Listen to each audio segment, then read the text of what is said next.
10 ஆண்டுகளுக்கு முன்பு கொடுத்த ஒரு வாக்குறுதியை கூட நிறைவேற்றாமல் தமாஷான தேர்தல் அறிக்கையை பாஜக வெளியிட்டுள்ளதாக தமிழக காங்கிரஸ் கமிட்டி தலைவர் செல்வ பெருந்தகை விமர்சித்துள்ளார்.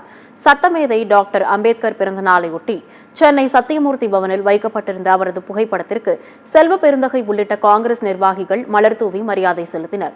பின்னர் செய்தியாளர்களிடம் பேசிய செல்வ பெருந்தகை, புரட்சியாளர் அம்பேத்கர் எழுதிய அரசியலமைப்பு சட்டத்தை பாஜக சிதைக்க பார்க்கிறது என்றும், ஒரு தேர்தல் ஒரு அதிபர் என்று துணிச்சலான தேர்தல் வாக்குறுதியை பாஜக கொடுத்திருப்பதாகவும் தெரிவித்தார்.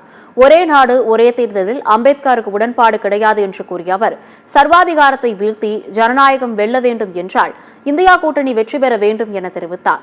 ஒவ்வொரு இந்திய குடிமக்கள் மீதும் தலா 1,50,000 ரூபாய் கடன் சுமையை மோடி சுமத்தியிருக்கிறார் என்று கூறிய செல்வ பெருந்தகை, இதுதான் அவரின் சாதனை என்றும் இதுதான் அவர் தேர்தல் அறிக்கை எனவும் கூறினார்.